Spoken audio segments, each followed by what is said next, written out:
Israeli हुकूमत ने Gaza में जंगबंदी और यरगवालियों के तबादले के मुआहिदे की मंजूरी दे दी। गाजा में मुश्तरका टास्क फोर्स के तहत 200 अहलकार तैनात होंगे। गाजा की मुश्तरका फोर्स में मिस्र और कतर के फौजी शामिल होंगे। गाजा में कोई अमरीकी फौजी नहीं जाएगा। अमरीकी सीनियर अहदेदार का बयान, हम फैसला कुन मोड़ और यरगमालियों की वापसी के हदफ के करीब हैं। सदर ट्रंप और उनकी टीम की गैर मामूली मुआवनत के बगैर हम अपना हदफ हासिल न कर पाते। मुआहिदा इसराइल, अमरीका और सबके मुफाद में है। इसराइली वज़ीर आज़म नेतन्याहू, आज का दिन तारीखी है। गाजा मगरबी किनारे में जो खूनरेज़ी ख़त्म हो गई, जंगबंदी के बाद अमन, सलामती और इस्तेहकाम बरकरार रहने की उम्मीद है। फ़लस्तीनी सदर महमूद अब्बास का इसराइली टीवी को इंटरव्यू।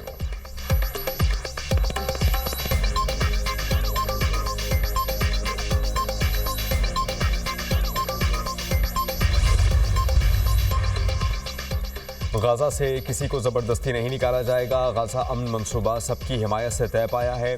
हमने गाजा में जंग ख़त्म कर दी है। इस हफ्ते के आखिर में मशरिक़ वस्ता रवाना होगा। यरगमालियों की रिहाई पीर या मंगल तक मुतवक्किल है। गाजा में बैनुल अक़वामी फोर्सेस की तैनाती पर बातचीत जारी है। अमरीकी सदर की ओवल ऑफिस में गुफ्तगू। काबीना इजलास से गुफ्तगू में कहा कि यकीन है कि गाजा में पायदार अमन कायम होगा। गाजा को दोबारा तामीर किया जाएगा। गाजा अमन मुआहदे तक पहुँचने के लिए ईरान पर हमला ज़रूरी था। ईरान अमन पर काम करना चाहता है। ईरान के साथ मिलकर काम करेंगे। अमरीकी सदर फिनलैंड के हम मनसब से मुलाकात के बाद बोले, रूस यूक्रेन जंग ख़त्म कराऊंगा।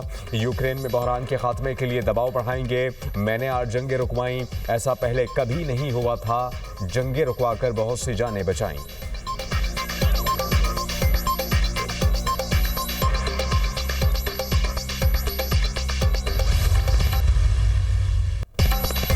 वक्त आ गया है, दहशतगर्दों का सर कुचलना होगा। आग और पानी का खेल मजीद नहीं चल सकता। अब फैसला कुन इक़दाम करना होंगे। शोहदा ने अपने खून से लकीर खींच दी है। दहशतगर्दी का मुकम्मल खात्मा ना किया तो अफवाज की मेहनत रायगा चली जाएगी। दोस्तनुमा दुश्मन दहशतगर्दों को तहफ़्फ़ुज़ दे रहे हैं। दहशतगर्दों को पनाह देने वाले सहूलतकार बराबर के मुजरिम हैं। दहशतगर्दी का हर सूरत मुकम्मल खात्मा करना है। वज़ीर आज़म शहबाज शरीफ की वफाकी काबीना के इजलास में गुफ्तगू, कहा कि हमारी अफवाज के जवान और अफसर मुल्क की खातिर हर रोज़ कुर्बानियाँ दे रहे हैं। रावलपिंडी में सिपा सलार के हमरा शोहदा की नमाज जनाजा में शिरकत की। शहीद मेजर सप्तान हैदर की नमाज जनाजा में भी शिरकत की। शोहदा हमारे माथे का झूमर हैं। अफवाज पाकिस्तान ने भारत को शिकस्त फाश दी। पूरी दुनिया में पाकिस्तान की इज्जत वक़ार में इजाफा हुआ।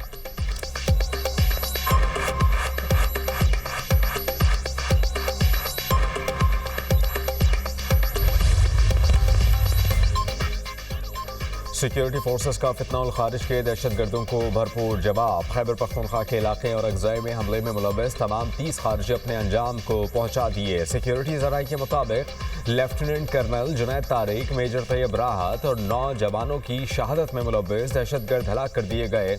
सिक्योरिटी फोर्सेस मुल्क से दहशतगर्दी के खात्मे के लिए पुरअज़्म। DGISPR लेफ्टिनेंट जनरल अहमद शरीफ चौधरी आज दोपहर 2:30 बजे कोर हेडक्वार्टर्स पेशावर में प्रेस कॉन्फ्रेंस करेंगे।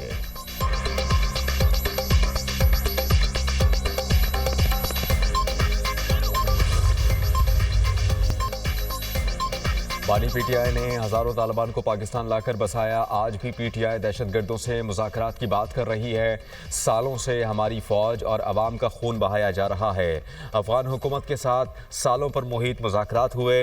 वफूद के काबुल आने के और जाने के बावजूद पाकिस्तान में खूनरेज़ी बंद नहीं हुई। रोज़ाना फ़ौजी जवानों के जनाजे उठ रहे हैं। 60 लाख अफ़गान महाजरीन की मेहमान नवाजी की कीमत हम अपने खून से अदा कर रहे हैं। वक्त आ गया है अफ़गान मेहमान अपने घरों को जाएँ। दहशतगर्दी और खूनरेज़ी बंद होनी चाहिए। ये कैसे मुमकिन है कि मेज़बानों को खून बहाते और कातिलों को पनाह मैसर करते हैं। वज़ीर दिफा ख्वाजा आसिफ का सोशल मीडिया पर बयान। कौमी असम्बली में इज़हार ख्याल करते हुए दहशतगर्दी के मसले पर सबको मुत्तहद होना होगा। अब बहुत हो गया, अफगानिस्तान से बात करना होगी। हमारे सब्र का पैमाना लबरेज हो चुका।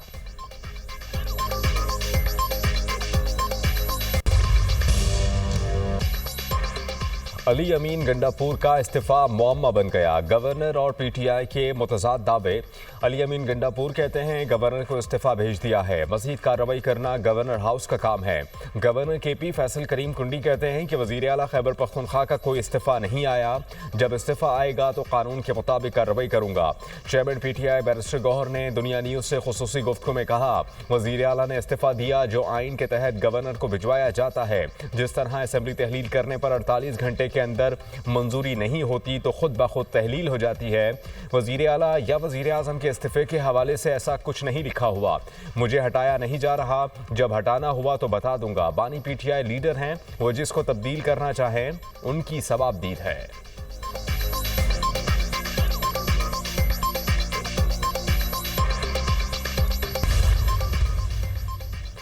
अली अमीन गंडापुर की ज़ेर सदारत पीटीआई पार्लिमानी पार्टी का इजलास, नामजद वज़ीर आला सोहेल आफरीदी की भी शिरकत। इजलास में नामजद वज़ीर आला सोहेल आफरीदी की मुकम्मल हिमायत का फैसला।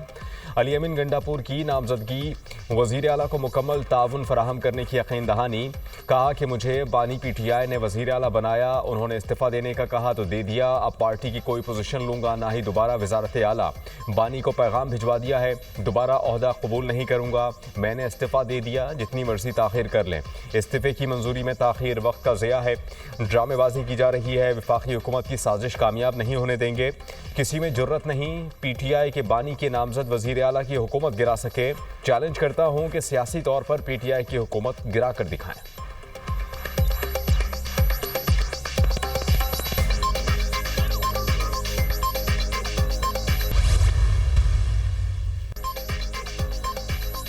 वज़ीर इत्तलात अता तारड़ ने बानी पीटीआई को दहशतगर्दों का चीफ स्पॉन्सर करार दे दिया। कहा कि मुट्ठी भर दहशतगर्दों को जेल में बैठे शख्स से सहूलतकारी मिल रही है।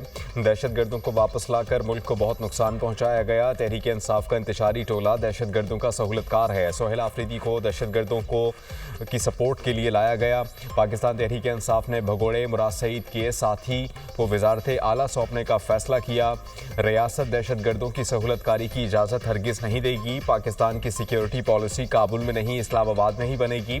लंदन की अदालत का फैसला शरपसंद अनासिर के मुंह पर जोरदार तमाचा है। इख्तियार वली ने कहा कि अली अमीन गंडापुर 2 ख़वातीन की लड़ाई में मारा गया। अली अमीन गंडापुर के बाद बैरिस्टर गौहर, सलमान अकरम राजा की बारी है। सोहेल आफरीदी के शनाख्त इदारों के खिलाफ बयानबाजी है। रियासत मुखालिफ बयानिया बानी पीटीआई का एजेंडा है।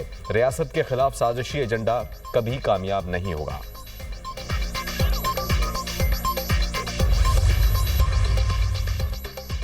वज़ीर आज़म शहबाज शरीफ का चेयरमैन पीपल्स पार्टी बिलावल भुट्टो जरदारी को टेलीफोन मौजूदा सियासी सूरत हाल पर बात हुई। सैलाब और खारजा पॉलिसी पर भी बातचीत। बिलावल भुट्टो ने पार्टी रहनुमाओं का अहम इजलास तलब कर लिया। वीडियो लिंक के जरिए सदारत करेंगे। नून लीग के साथ लफ्जी जंग से मुताल्लिक हिदायत भी मुतवक्के।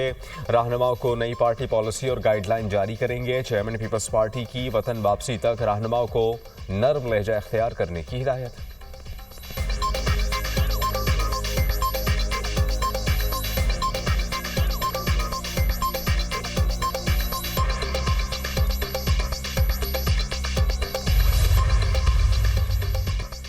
पाकिस्तान की दिफा और सलामती के लिए हम सब मुत्तहद हैं। पाकिस्तान में जो भी दहशतगर्दी हो रही है उसके पीछे भारत है। पाकिस्तान ने दहशतगर्दी के खिलाफ जंग में सबसे ज़्यादा कुर्बानियाँ दी।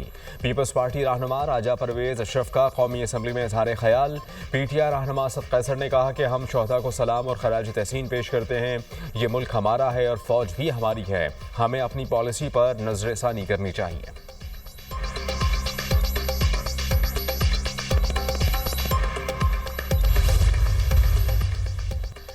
सेनेट इजलास में पीटीआई सेनेटर्स का एहतजाज, शदीद नारेबाजी, कायम मकाम चेयरमैन सेनेट और जानिबदारी का इल्ज़ाम। सेनेटर हुमायूं मोहम्मद का सैदाल खान से ओहदे से दस्तबरदार होने का मुतालबा। कहा कि मुझे आप पर एतमाद नहीं, आप गैर जानिबदार नहीं हैं, इस्तीफ़ा दें। कायम मकाम चेयरमैन सेनेट की अपोजिशन के एहतजाज पर तनकीद। कहा कि इजलास में दहशतगर्दी पर बहस होनी थी, आप लोग धमाल डालें।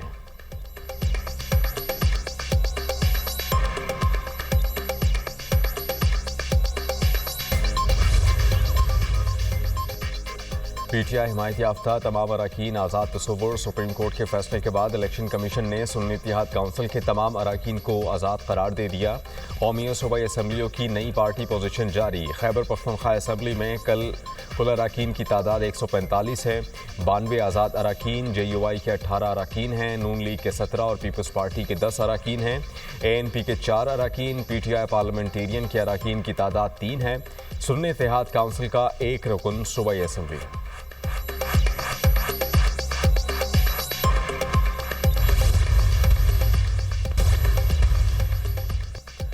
वज़ीर आला पंजाब मरियम नवाज ने hitech farm mechanisation financing programme portal launch कर दिया। मरियम नवाज ने डिजिटल टच से पोर्टल लॉन्च किया। वज़ीर आला पंजाब ने कहा कि hitech farm mechanisation finance programme Punjab में ज़री इनकलाब का आगाज़ साबित होगा। पंजाब की ज़राअत को जदीद खतूत पर इस्तवार करना चाहते हैं। सेक्रेटरी ज़राअत ने hitech farm mechanisation finance programme पर ब्रीफिंग दी। पंजाब में 12 किस्म की हाईटेक ज़रई मशीनरी के लिए 3 करोड़ तक बिला सूद कर्जे दिए जाएंगे।